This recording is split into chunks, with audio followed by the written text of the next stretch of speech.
আল্লামা সাইদি রাহমাতুল্লাহি আলাইহি 50টি বছর কোরআনের তাফসীর করেছেন।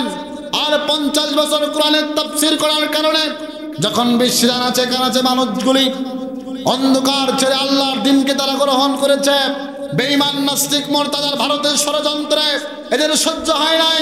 এর আল্লামা সাইদিকে বিভিন্ন মামলা দিয়েছে।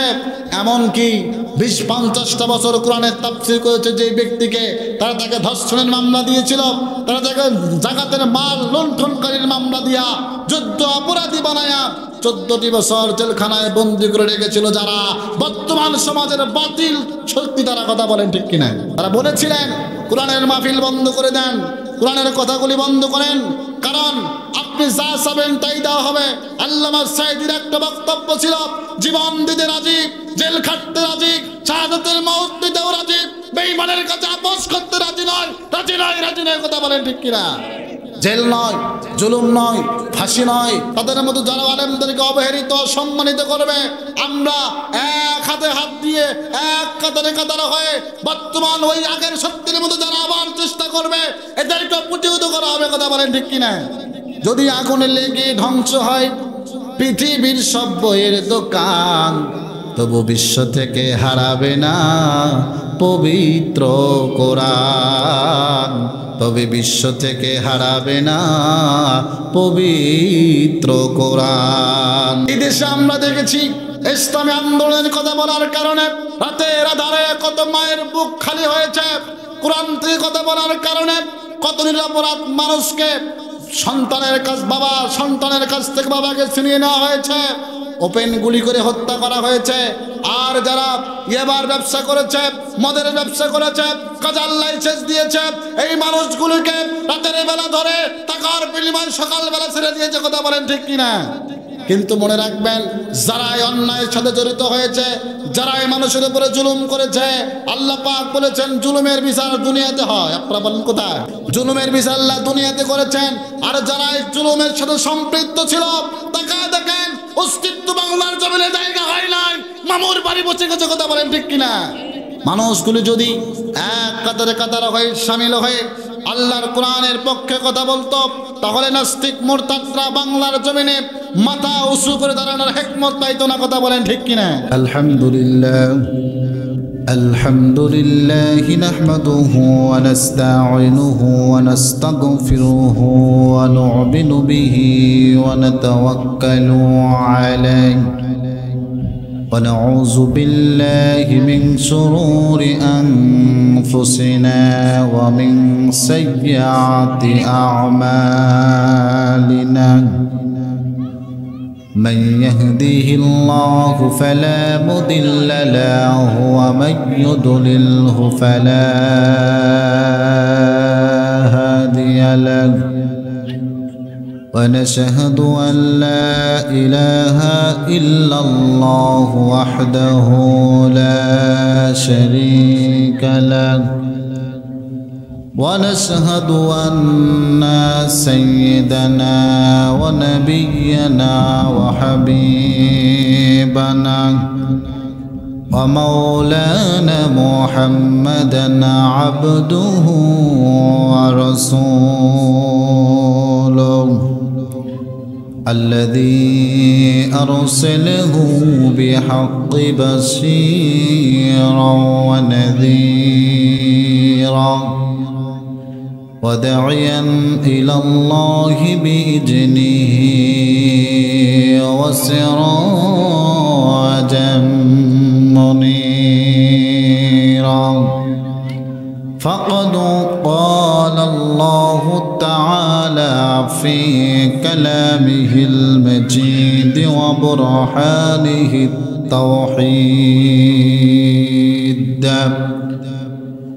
সবাই জবান খুলে তেলাওয়াত করি আউযু বিল্লাহি মিনাশ শাইতানির রাজীম বিসমিল্লাহির রাহমানির রাহিম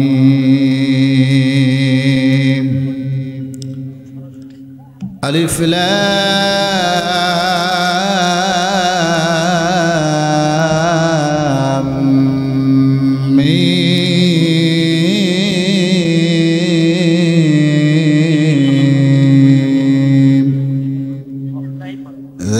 ذلك الكتاب لا ريب فيه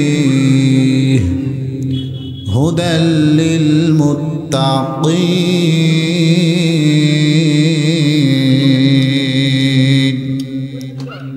الذين يؤمنون بالغيب ويقيمون الصلاة ومما رزقناهم ينفقون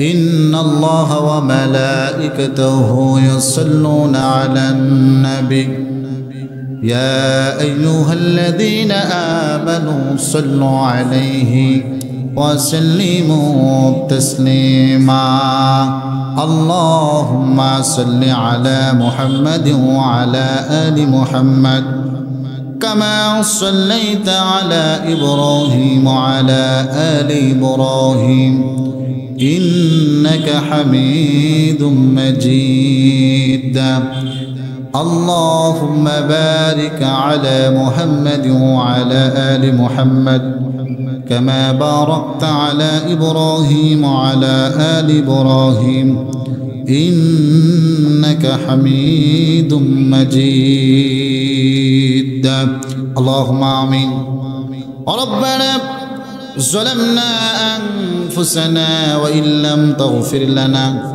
وترحمنا لنكونن من الخاسرين رب العالمين দয়াবান মেহেরবান আল্লাহ তাআলা রব্বুল আলামিন তাকে দেখেন ঐতিহ্যবাহী জয়পুরহাট জেলার খেতদাল থানার অন্তর্গত মোহাব্বতপুর মণ্ডল পাড়া জামে মসজিদের উন্নয়ন কল্পে একদিন ব্যাপী বিরাট তাফসীরুল কোরআন মাহফিল থেকে রব্বুল আলামিন তোমার অসংখ্য অগণিত বান্দাদেরকে নিয়ে রব্বুল আলামিন তোমার দরবারে আমরা হাত তুলেছি আল্লাহ মেহেরবানি করে আমাদের হাতখানাকে কবুল আর মঞ্জুর করে নেন রব্বুল আলামিন কুরআনুল কারীম থেকে যে আয়াত তেলাওয়াত করেছি রব্বুল আলামিন আয়াতের উপরে পরিপূর্ণ আলোচনা করার তৌফিক আপনি দান করে দেন আল্লাহ তাআলা রব্বুল আলামিন যে ভাড়া এত কষ্ট করে কোরআনের মঞ্চকে সাজায় আল্লাহ তোমার দিনের কথাগুলি বলার সুযোগ করে দিল আল্লাহ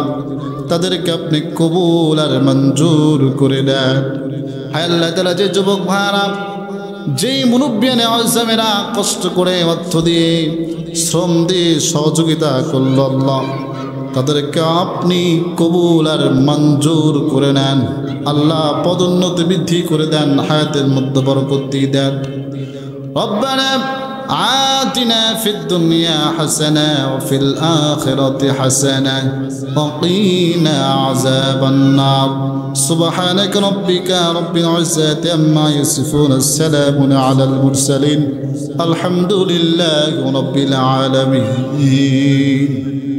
الحمد لله ঐতিহ্যবাহী জয়পুরহাট জেলার খেতদাল থানার অন্তর্গত মোহাব্বতপুর মণ্ডল পাড়া জামে মসজিদের দ্বিতীয়তম বার্ষিকী বিরাট তাফসীরুল কোরআন মাহফিলের সম্মানিত সুযোগ্য সভাপতি হাফেজ হযরত মাওলানা মোহাম্মদ আমিনুল ইসলাম খতিব মোহাব্বতপুর মণ্ডল পাড়া জামে মসজিদ আল্লাহ তাআলা প্রিয় ভাইকে কবুল করুক দিনের খেদমতে কবুল করুক সবাই বলে আল্লাহুম্মা আমিন প্রধান অতিথি হিসেবে আছেন জনাব মোহাম্মদ খালেদুল ইসলাম আঞ্জুমান খালেদুল ইসলাম মাসুদ আঞ্জুমান সভাপতি খেতদাল উপজেলা বিএনপি আল্লাহ তাকে কবুল করুক প্রধান বক্তা দ্বিতীয় বক্তা সহ এবং আমার সামনে বসা কলিজার টুকরা যুবক ভাইরা মুরব্বিনে আযম সম্মানিত দিনদার পরেশগার মুত্তাকি ভাইরা পদ্মার আড়ালে অবস্থানরত আমার সম্মানিত মা এবং বোনেরা সবার প্রতি আমার আন্তরিক সালাম আসসালামু আলাইকুম ওয়া রাহমাতুল্লাহি ওয়া বারাকাতুহু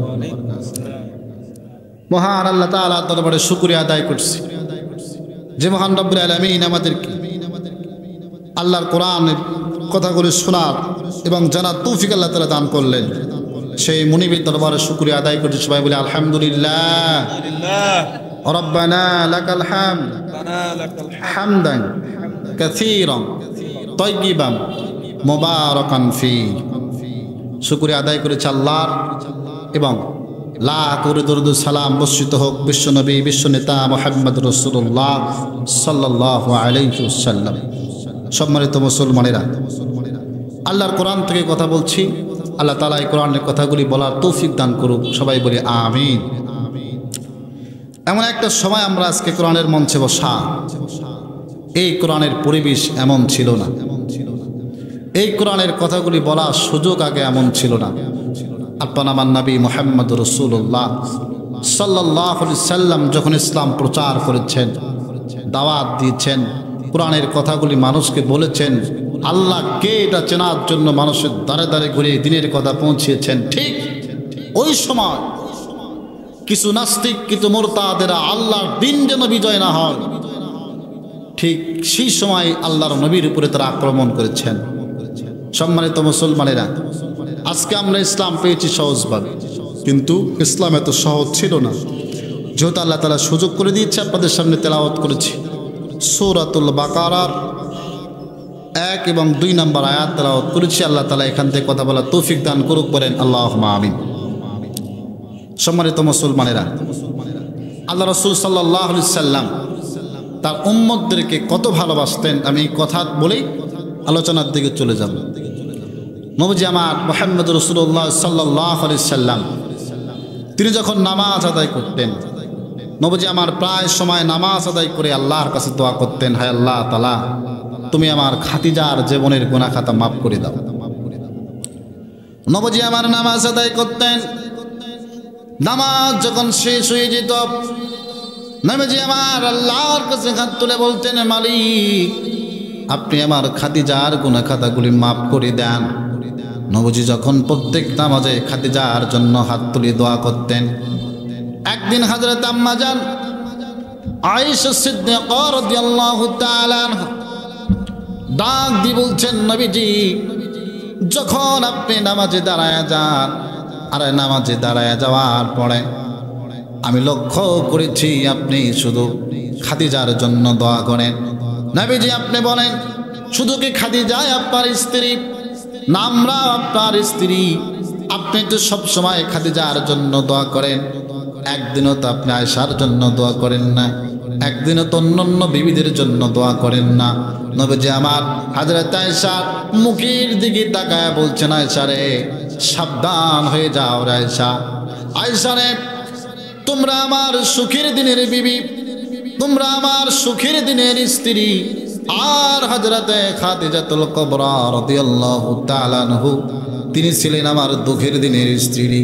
আয়েশা রে শোনো, যে সময় আমার মা ছিল না, যে সময় আমার বাবা ছিল না, যে সময় দুনিয়াতে আমার আপন বলতে কেউ ছিল না, যে সময় আমাকে আদর করবার মতো সান্ত্বনা দেওয়ার মতো কোনো লোক ছিল না, সেই সময় হযরতে খাদিজাতুল কুবরা রাদিয়াল্লাহু তাআলা জীবনের অর্জনের সমস্ত সম্পদগুলিকে আল্লাহ রাস্তায় দান করে দিয়া আমি মুহাম্মদ রাসূলুল্লাহ সাল্লাল্লাহু আলাইহি ওয়াসাল্লামকে স্বামী হিসেবে কবুল করেছেন। আয়েশা রে শুধু তাই নয়, এই খাদিজা এমন খাদিজা যে খাদিজার টাকা না হলে আমি ইসলামের দাওয়াত দিতে পারতাম না। আয়েশা রে শুনে রাখো, আমি যখন হিরি গুহার মধ্যে ছিলাম লক্ষ্য করেছিলাম সেই সময় হযরতে খাদিজা আমি রাসূলের জন্য দিনে 3 বার করে খাবার নিয়ে যেতেন। সেই পাহাড়ের উপরে যে সময় কোনো সিঁড়ির ব্যবস্থা ছিল না, হযরতে খাদিজা পাথর টপকায়া টপকায়া নবীজির জন্য দিনে 3 বার করে খাবার নিয়ে যেতেন। নবীজি বলেন, আমি একদিন লক্ষ্য করে দেখি হযরতে খাদিজার মুখটা কেমন যেন মলিন হয়ে গেছে, মুখটা যেন শুকিয়ে গেছে। নবীজি আমার জিজ্ঞেস করলেন, খাদিজা রে তোমার মুখটা শুকিয়ে যাওয়ার কারণ কি? খাদিজা রে তুমি কি খাবার খাও নাই নাকি? হযরতে খাদিজা বলেন, ইয়া রাসূলুল্লাহ, ইয়া হাবিবুল্লাহ, নবীজি যেই দিন থেকে আপনাকে স্বামী হিসেবে পেয়েছি, যেই দিন থেকে আপনাকে স্বামী হিসেবে পেয়েছি নবীজি, ওই দিন থেকে আমি খাদিজা আপনার মুখে খাবার না দেওয়া পর্যন্ত কোনোদিন আমি খাদিজা আগে খাই নাই। নবীজি বলেন, আয়েশা রে খাদিজা আমার সেই বিবি, আমি যখন দিনের দাওয়াতের কাজে বাইরে চলে যেতাম রাতের আধারে আমি মানুষের দ্বারে দ্বারে দাওয়াত নিয়ে যখন চলে যেতাম, লক্ষ্য করতাম হযরতে খাদিজার কাছে এসে ঘরের দরজায় কোনোদিন আমাকে ডাক দেওয়া লাগে নাই, কোনোদিন আমাকে খাদিজা বলে ডাক দেওয়া লাগে নাই। অনেক সময় ঘরের দরজায় ঠকা দিয়েছি, দরজা খুলে গেছে। নবীজি বলেন, আমি খাদিজাকে জিজ্ঞেস করেছিলাম, খাদিজা রে তুমি কেন ঘুমাও না? হযরত আম্মা জান বলেন, ইয়া রাসূলুল্লাহ, ইয়া হাবিবুল্লাহ, আপনি যখন দিনের দাওয়াত নিয়ে বাইরে চলে যান, আর দিনের দাওয়াত নিয়ে বাইরে যাওয়ার কারণে আমার মন বলে, আপনি যখন কাফের বেঈমানদের সামনে দিনের দাওয়াত নিয়ে যাবেন, তারা যদি আপনাকে নির্যাতন করে, আপনার উপরে জুলুম করে, আপনাকে যদি মারে, আপনি যদি রক্তাক্ত হয়ে যান, রক্তাক্ত শরীর নিয়ে আপনি আমার দরজায় আসবেন, খাদিজা খাদিজা বলে আপনি ডাকবেন, নবীজি আমার বড় বেয়াদবি হয়ে যাবে।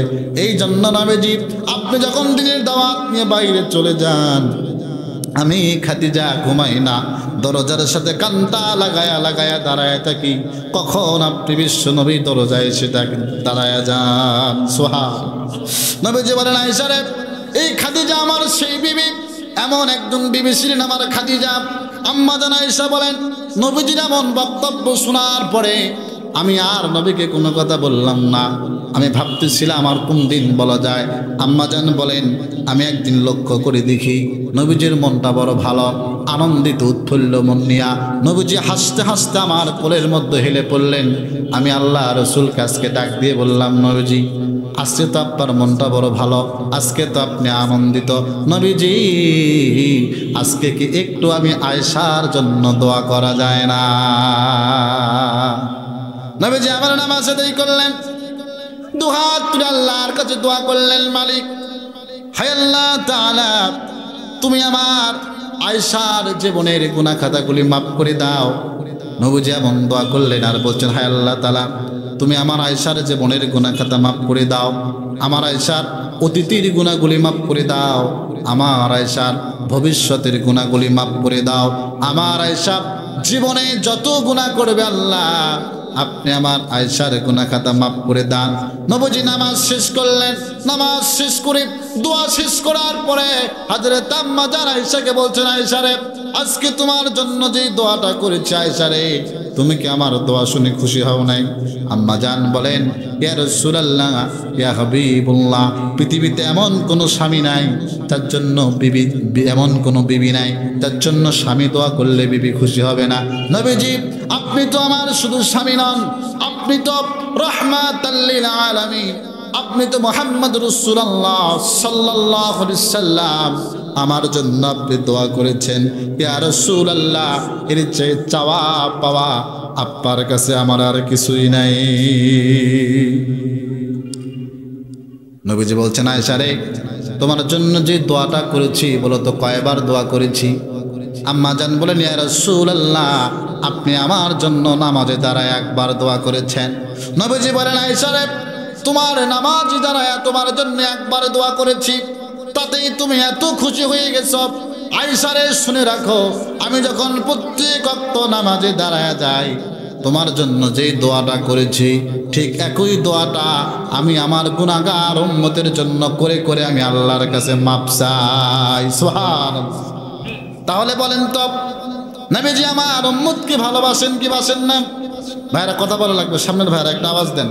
নবী কি ভালোবাসেন কি বাসেন না? নবীজি এত ভালোবাসেন, আল্লাহ রাব্বুল আলামিন সেই রাসূলের মাধ্যম দিয়া, সেই রাসূলের মাধ্যম দিয়ে একখানা কোরআন আল্লাহ দিয়েছেন। নবীজি আমার কোরআন আসার আগে কালেমার দাওয়াত দিয়েছেন, মানুষকে ভালো করার চেষ্টা করেছেন, মানুষকে দিনের দাওয়াত বুঝিয়েছেন, কিন্তু একটা মানুষও যখন বুঝতেছিলেন না, নবীজি আমার আল্লাহর কাছে দোয়া করলেন, মালিক আপনার পক্ষ থেকে আপনি একটা হেদায়েতের বাণী পাঠিয়ে দেন। আল্লাহ তাআলা তার নবীর জন্য একখানা কিতাব দিয়েছেন, তার নাম বলেন তো কোরআন। বলেন তো তার নাম কি? একটু আওয়াজ দিয়ে বলেন তো তার নাম কি? আর এই কোরআন আল্লাহ দিলেন, আপনি দেন নাই। আল্লাহ রাব্বুল আলামিন বলেছেন, এই কোরআনকে আমি আল্লাহ রাব্বুল আলামিন এমন করে দিয়ে দিলাম, এমন ভাবে বানায় দিলাম, এই কোরআনটা যেন মানুষ রান্নাঘর থেকে শুরু করে পার্লামেন্ট পর্যন্ত পরিচালনা করতে পারে। আমার বান্দা কেমনে করে চলবে, আমার বান্দা কোন পথে ইনকাম করবে, আমার বান্দা কি হালতে চলবে, আমার বান্দা বান্দার অবস্থা কেমন হবে, আমার বান্দা দিন কায়েমের আন্দোলন কেমনে করবে, আমার বান্দা আল্লাহর কোরআনের আইন কেমনে মানবে, চোরের শাস্তি কি হবে, জিনার শাস্তি কি হবে, কার বিচার কিভাবে হবে, আল্লাহ রাব্বুল আলামিন সম্পূর্ণ জিনিস একত্রিত করে মানুষের জন্য পরিপূর্ণ বিধান হিসেবে একখানা কোরআন দিয়েছেন। এর নাম হলো জীবন ব্যবস্থা। সামনে যারা আছেন বলেন তার নাম কি? এই যে জীবন ব্যবস্থা আল্লাহ দিয়েছেন, শুধুমাত্র এই জীবন ব্যবস্থা এমন নয় 5 ওয়াক্ত নামাজ পড়বেন আর চুমু খাবেন তেলাওয়াত করবেন এমন জন্য আল্লাহ পাঠান নাই। আল্লাহ রাব্বুল আলামিন কোরআনকে পাঠিয়েছেন, বান্দারে এই কোরআন আমি আল্লাহ দিলাম, কোরআন অনুযায়ী আমল করবি, মসজিদের ভিতর যেমন করে রবকে মানবি, মসজিদ থেকে বের হয়েও ঠিক একইভাবে সেই আল্লাহর গোলামি করবি। কিন্তু মুসলমান আল্লাহ দিয়েছেন কোরআন মানার জন্যে, আমরা কোরআন মানি ততটুক, চলতে লাগে যতটুক, ইমাম সাহেব বক্তব্য রাখে ততটুক, কোরআন ইমামতি বাঁচাতে লাগে যতটুক, সুদখোর কোরআন মানে ততটুক, সুদের ব্যবসা বন্ধ হবে না যতটুক। কথা বলেন ঠিক কিনা? মানুষগুলি যদি একত্রিত হয়ে আল্লাহর কোরআনগুলিকে মানত, মানুষগুলি যদি এক কাতারে কাতারে হয়ে সামিল হয়ে আল্লাহর কোরআনের পক্ষে কথা বলতো, তাহলে নাস্তিক মুরতাদরা বাংলার জমিনে মাথা উঁচু করে দাঁড়ানোর হিকমত পাইতো না। কথা বলেন ঠিক কিনা? কিন্তু আজকে তো মুসিবত, যাদেরকে আপনারা বলেন নামাজ পড়ে কোরআন পড়ে, অথচ মসজিদ থেকে বের হয়ে আল্লাহর আইনের বিরুদ্ধে কথা বলে। কথা বলেন ঠিক কিনা? আল্লাহ রাব্বুল আলামিন এই জন্য বলছেন, বান্দারে আমি আল্লাহ যখন কোরআনটা নাজিল করব, এই কোরআনটা যখন তোমাদেরকে দিয়েছি, আমি আল্লাহ শুরুতেই বান্দার জন্য চ্যালেঞ্জ দিয়েছি, বান্দা তুমি যেন সন্দেহ করতে না পারো, তোমার মনের মধ্যে যেন কোনো প্রশ্নবিদ্ধ না হয়। এই জন্য আমার মালিক বান্দাকে বলছে, বান্দারে আমি একটা এমন কোরআন দিলাম, যালিকাল কিতাবু লা রাইবা ফীহি হুদাল লিল মুত্তাকিন।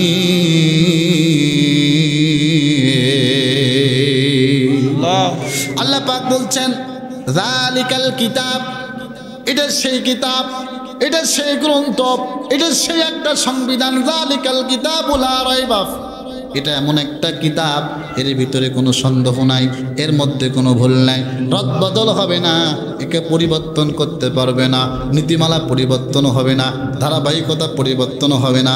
অথচ তোমরা যদি কোরআনকে পরিবর্তন না করে গবেষণা করো, পৃথিবীর যত দিন যাবে কোরআন থেকে নিত্য নতুন তথ্য তোমাদের জন্য বের হয়ে যাবে।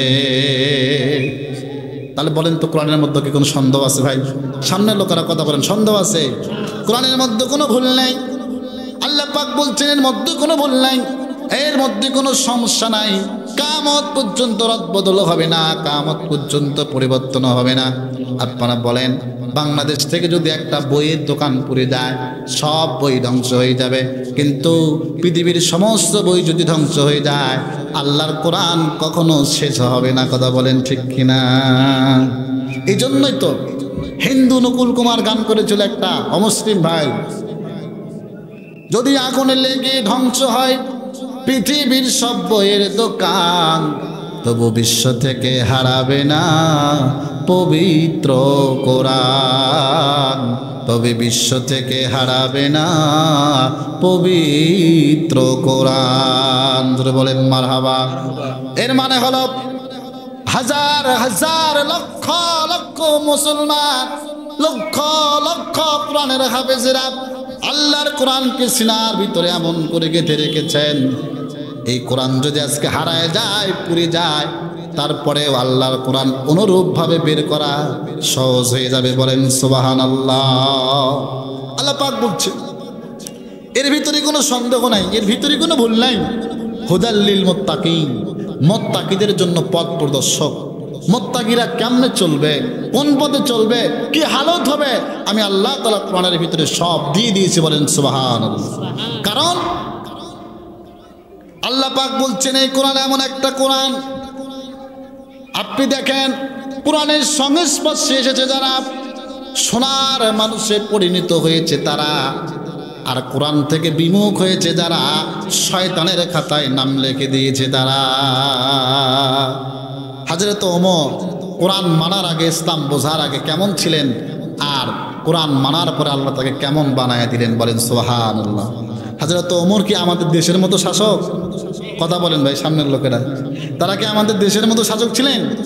হযরত ওমর এমন একজন শাসক ছিলেন, হযরত ওমর যেই দিন ক্ষমতা নিয়েছেন, দায়িত্ব নিয়েছেন, খেলাফত নিয়েছেন, ওই দিন হযরত ওমর কান্না করে বলেছিলেন, হে দেশের জনগণ, আমি ওমর যেই দায়িত্ব নিয়েছি, শোনো, আজকের থেকে শুরু করে আমি ওমরের খেলাফত পর্যন্ত যদি ফোরাতের কিনারে একটা বিড়াল না খেয়ে মারা যায়, কাল কিয়ামতের ময়দানে আমি ওমরকে আল্লাহর দরবারে হিসাব দেওয়া লাগবে। কেমন দিন তারা বুঝেছেন। আর আজকে দিন বুঝে হারে, রাতের আধারে মুসলমানের কাছে নিরাপদ নয়, রাতের আধারে ভাই ভাইয়ের কাছে নিরাপদ নয়, এলাকার বোন আর একজনের কাছে নিরাপদ নয়। হযরত ওমর কোরআন মানার আগে ছিলেন কেমন, কোরআন মানার পরে হয়েছেন কেমন। একখানা হাদিস মনে পড়ে গেল।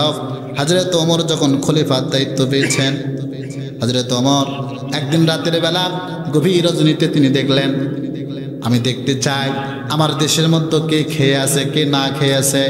একটু মুসলমানেরা মনোযোগ দেন, দিলের কানটা লাগায়া শুনে যা। হযরত ওমর দেখতেছেন রাতের আধারে কে খেয়ে আছে কে না খেয়ে আছে। আমার দেশের হালত কি দেখার জন্য রাতের আধারে একা একা, বলেন তো কয়জন? সামনের লোকেরা কথা বলেন, একা একা না লোকজন সাথে নিয়ে? আমার দেশের একজন যদি চেয়ারম্যান হয়, সামসার অভাব থাকে না। চেয়ারম্যানের চেয়ে সামসার মাতবরি বেশি। কথা বলেন না আপনারা? এদিকে নাই, এদিকে নাই, আছে আছে। আর চেয়ারম্যানের শালার গিয়ার বেশি, কিছু বলা যায় না, চেয়ারম্যানের শালা। কথা বলেন না কেন? অথচ হযরত ওমর রাতের আধারে হাঁটতেছেন, দেখতেছেন রাজ্যের অবস্থা কি। রাতের আধারে হযরত ওমর খলিফাতুল মুসলিমিন, আমিরুল মুমিনিন দেখতেছেন দেশের হালত কি বোঝার জন্যে। হযরত ওমর রাতের আধারে মরুভূমির পথ বেয়ে চলতেছেন। চলতে গিয়া হযরত ওমর লক্ষ্য করলেন, খেয়াল করলেন, ছোট্ট বাচ্চার আওয়াজ, কান্নার আওয়াজ আসতেছে কানের মধ্যে। হযরত ওমর সামনের দিকে অগ্রসর হলেন, লক্ষ্য করলেন তাঁবুর মধ্যে ছোট্ট বাচ্চাগুলি মায়ের কাছে বলতেছেন, মা, ক্ষুধার যন্ত্রণা আর সহ্য করতে পারতেছি না, অন্তত এক লোকমা খাবারের ব্যবস্থা আমাদেরকে করে দেন। মা ডাকতে বলছে, সন্তান রে, কান্না করিস না, রান্না হলে আমি তোমাকে খেতে দেব। হযরত ওমর মনে করলেন তাহলে তো না খাওয়া অবস্থায় একটু সামনের দিকে যায়।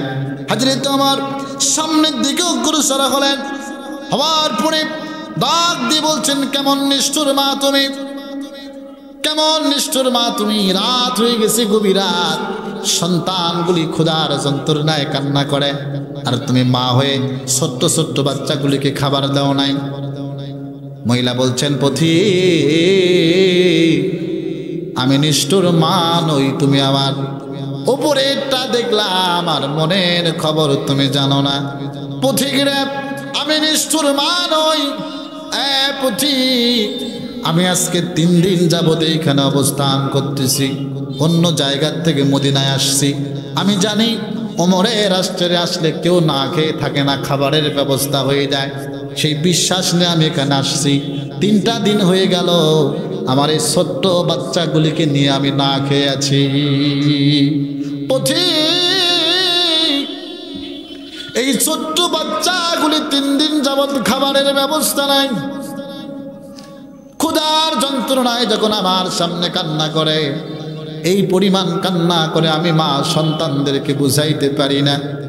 শুধুমাত্র সন্তানদেরকে বুঝ দেবার জন্যে আমি সন্তানদের সামনে একটা পাতিলের মধ্যে কিছু পানি দিয়া, তার মধ্যে কয়েকটা পাথর দিয়া, তার নিচ দিয়া জাল দিয়া আগুন ধরাইয়া দিই, আর সন্তানগুলাতে বুঝাইতে থাকি, সন্তানের আরে কান্না করিস না, চিন্তা করিস না, রান্না হলেই তোমাদেরকে খেতে দেওয়া হবে।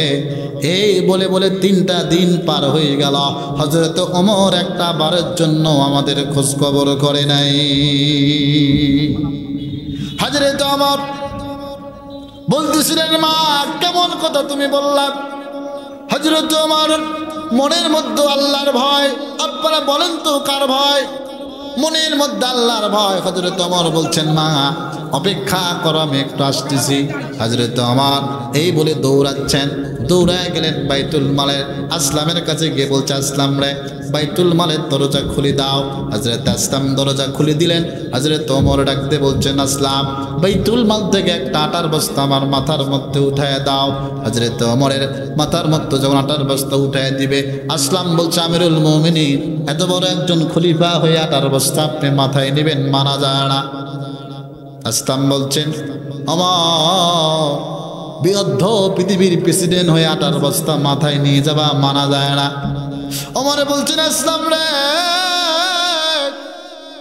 তুমি তো আদ্য পৃথিবীর প্রেসিডেন্ট আমাকে বলেছ, কিন্তু আমার মন বলে আমার কারণে আমার রাজ্যের মধ্যে 3 দিন যাবত না খাওয়া। আমি ওমর জানি না আমার মালিক আমার কেমন বিচার করবে। এই জন্য আটার বস্তা মাথায় নিলেন। আটার বস্তা মাথায় নিয়া হযরত ওমর দৌড়াচ্ছেন, মরুভূমির প্রান্তরে চলে গেলেন। যাওয়ার পরে বলছেন, মা গো, 3টা দিন যাবৎ সন্তানগুলিকে নেওয়ার পরে সন্তানগুলিকে নিয়ে না খেয়ে সব, মা গো খামির তৈরি করো, উটি বানাও। হযরত ওমর সহযোগিতা করলেন, উটি তৈরি হয়ে গেল। হযরত ওমর একটু করে সন্তানগুলিকে আদর দিয়ে খাবারগুলি মুখের মধ্যে উঠাইয়া দিলেন। আসার সময় বলে আসলেন, মা গো, আগামীকাল তুমি ওমরের দরবারে আসো, তোমার জন্য দেখি কি করা যায়। এবার মহিলা বলছেন, পথিক, তুমি আজকে আমার যে উপকার করেছ, আমার সন্তানগুলির মুখে তুমি খাবার দিয়েছ। পথিক রে, আমার মন বলে আমার মালিক যদি ওমরকে খলিফা না বানায়া তোমার মতো একজন পথিককে খলিফা বানায়া দিত, এই রাজ্যের ভিতরে একটা লোকও না খেয়ে থাকতো না। আপনারা বলেন তো, ওই পথিকটাই নাকি হযরত ওমর, নাকি বলেন? হযরত ওমর চলে আসলেন। পরের দিন সকালবেলা মহিলা গেলেন।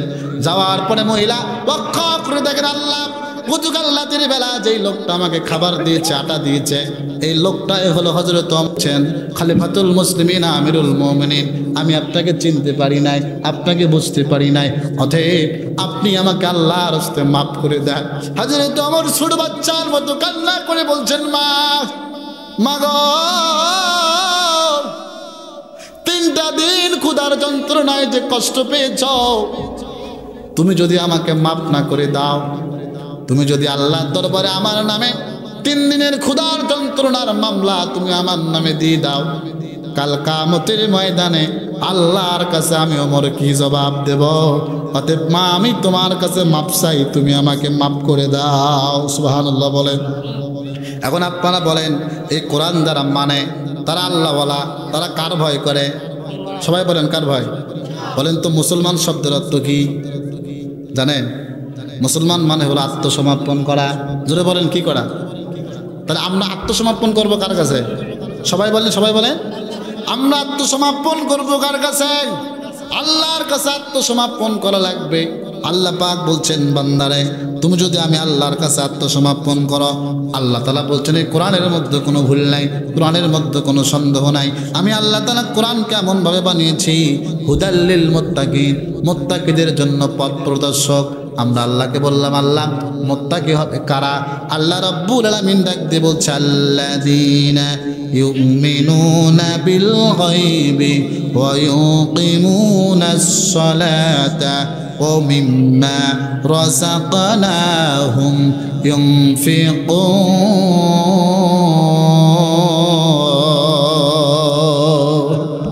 আল্লাহ পাক বলছেন, আল্লাযীনা, যারা ইউমিনুনা, ঈমান এনেছিল, বিল গায়ব, অদৃশ্যের প্রতি, যারা আল্লাহকে দেখে নাই, আল্লাহকে এইটা কোনোদিন যারা দেখে নাই, না দেখে না জেনে আল্লাহর উপরে ঈমান এনেছে, এই ব্যক্তিগুলি আল্লাহ পাক বলছেন কোরআন থেকে হেদায়েত পাবে তারা। অদৃশ্য জিনিসের উপরে বিশ্বাস স্থাপন করে তারা। আপনারা যারা এখানে আছেন, আমরা ঈমান এনেছি আল্লাহর উপরে, বলেন তো আমরা কি আল্লাহকে দেখছি নাকি? দেখছি? কেউ দেখি নাই। মুসলমানেরা কোরআনের মাহফিলে আমরা বসেছি হেদায়ত পাওয়ার জন্য, কথা বলেন ঠিক কিনা?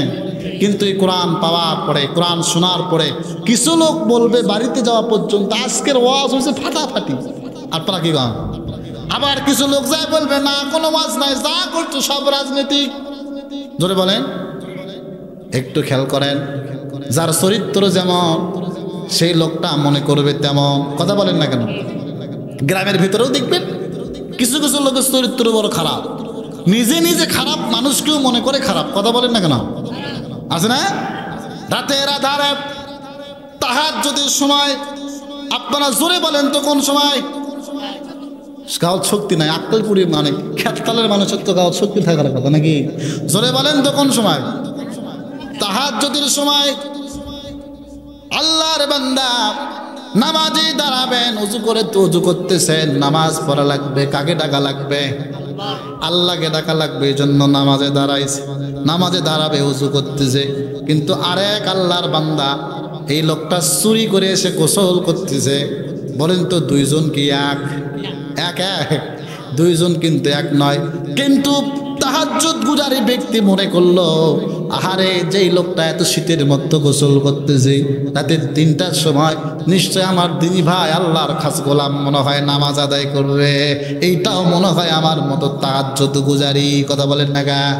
কিন্তু যে লোকটা আবার চুরি করে গোসল করতেছে, এই লোকটাও মনে করলো আমি যেমন সর, যেই লোকটা এই পাশে উজু করে ওই লোকটা মনে হয় আমার মতো বড় চোর।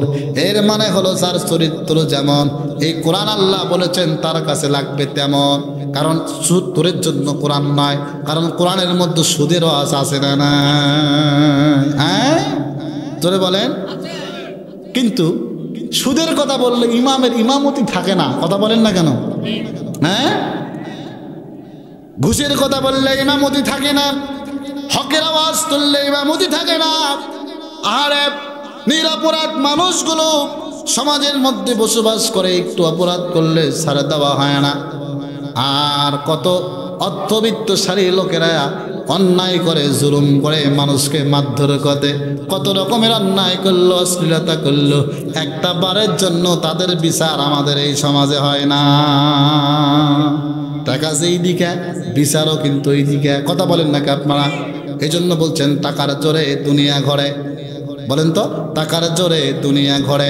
টাকা বড় ধন, থাকলে টাকা পর মানুষ হয় রে আপনজন। কথা বলেন ঠিক কিনা?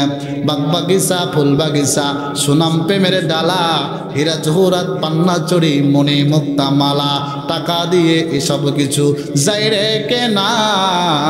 থাকলে টাকা রয় না শিশু, পসে নাওয়া জানা, মুসিলতের ভদ্র সিটে সবাই টাকার দাস। টাকার জোরে ধর্ম কর্ম চলে দেশ তাস। টাকায় সুখ, টাকায় শান্তি, টাকায় কান্না হাসি, টাকা হলে এই দেশেতে নির্দোষের হয় ফাঁসি। ঠিক কিনা বলেন?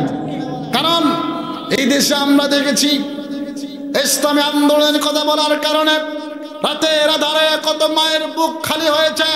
কোরআন থেকে কথা বলার কারণে কত নিরপরাধ মানুষকে সন্তানের কাছ থেকে বাবাকে ছিনিয়ে নেওয়া হয়েছে, ওপেন গুলি করে হত্যা করা হয়েছে।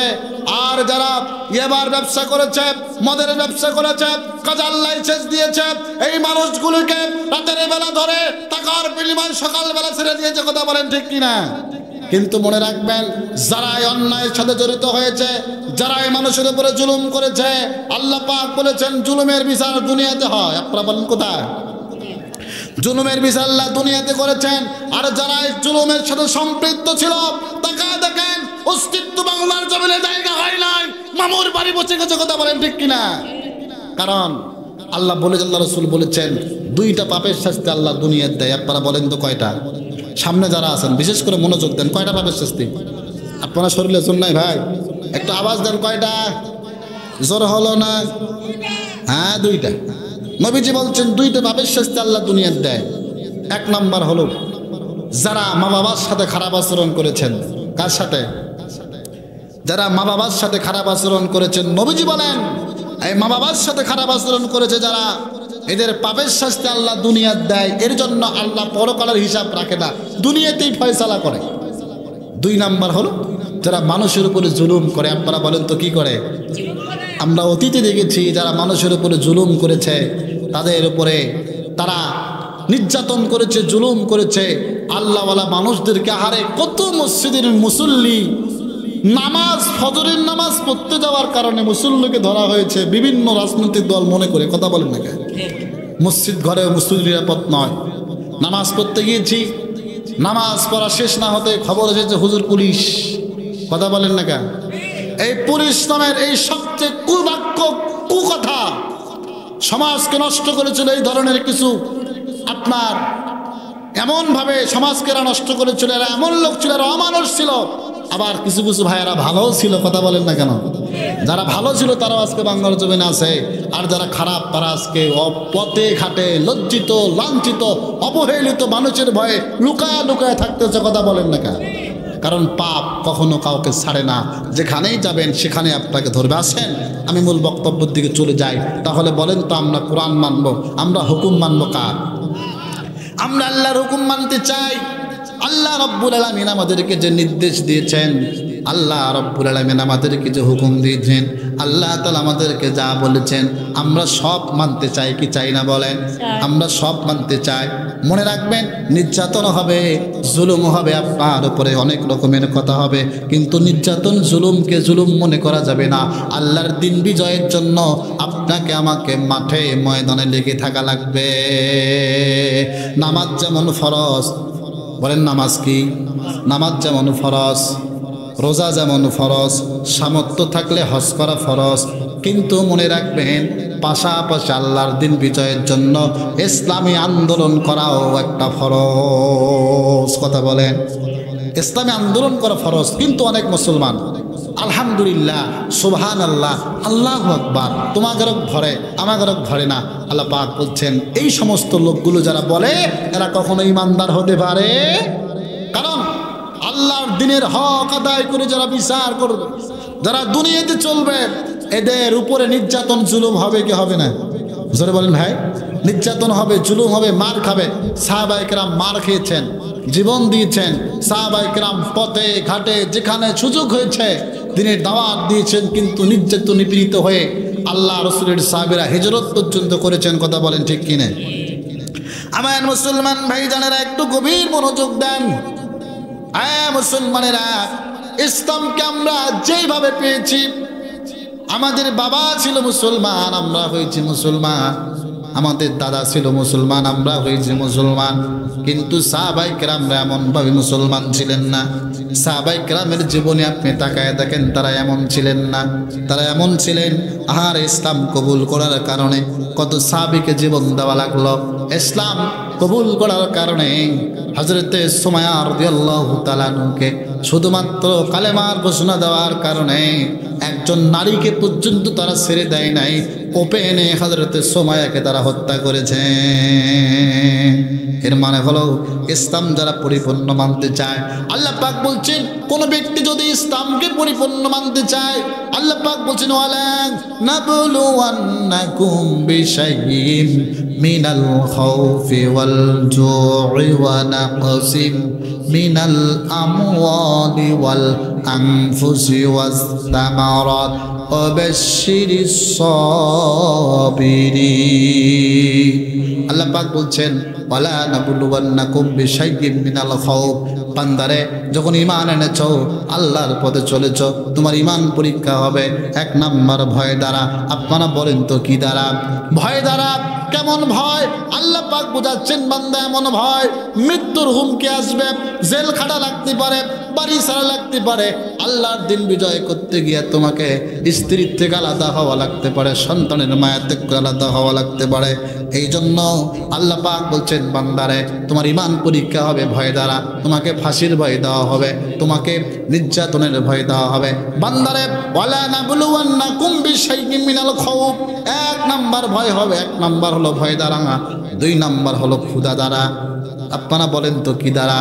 ক্ষুধা দ্বারা তোমার ঈমান পরীক্ষা করা হবে। কওবল জুই ওয়া নাকসিম মিনাল আমওয়ালি ওয়াল আনফুসি ওয়াস সামারাত। বান্দারে, ভয় দ্বারা, ক্ষুধা দ্বারা, ফসল ফলাদি স্বল্পতার মাধ্যম দিয়া, অভাব দিয়া, অনাটন দিয়া, দুঃখ দিয়া, দুর্দশা দিয়া তোমার ঈমান পরীক্ষা করা হবে। বান্দারে সমস্ত সমস্যার মোকাবেলা করে, সমস্ত সমস্যার মোকাবেলা করে আল্লাহর রাস্তার উপরে, আল্লাহর উপরে অটল রেখে দুনিয়াতে চলবে যারা, প্রকৃত ঈমানদার হলো তারা। কারণ ঈমানদাররা ফাঁসির ভয় করে না, ঈমানদাররা জুলুমের ভয় করে না, ঈমানদাররা হাসতে হাসতে নিজের জীবনকে বিলায় দিতে পারে, ঈমানদারেরা হাসতে হাসতে আল্লাহর জন্য জীবন দিতে পারে। কিন্তু কোনো বাতিলের কাছে মাথা নত করে জীবন ভিক্ষা চাইতে পারে না। চাইছে? চাই নাই। আপনারা খেয়াল করেন, বাংলাদেশের বিশ্বনন্দিত আলেম, যার কথা বললে অনেকের এখনো চুলকায়, মনে রাখবেন, আল্লামা সাইদি রহমাতুল্লাহি আলাইহি 50টি বছর কোরআনের তাফসীর করেছেন। আর 50 বছর কোরআনের তাফসীর করার কারণে যখন বিশ্বের আনাচে কানাচে মানুষগুলি অন্ধকার ছেড়ে আল্লাহর দ্বীনকে তারা গ্রহণ করেছে, বেঈমান নাস্তিক মুরতাদার ভারতের ষড়যন্ত্রে এদের সহ্য হয় নাই।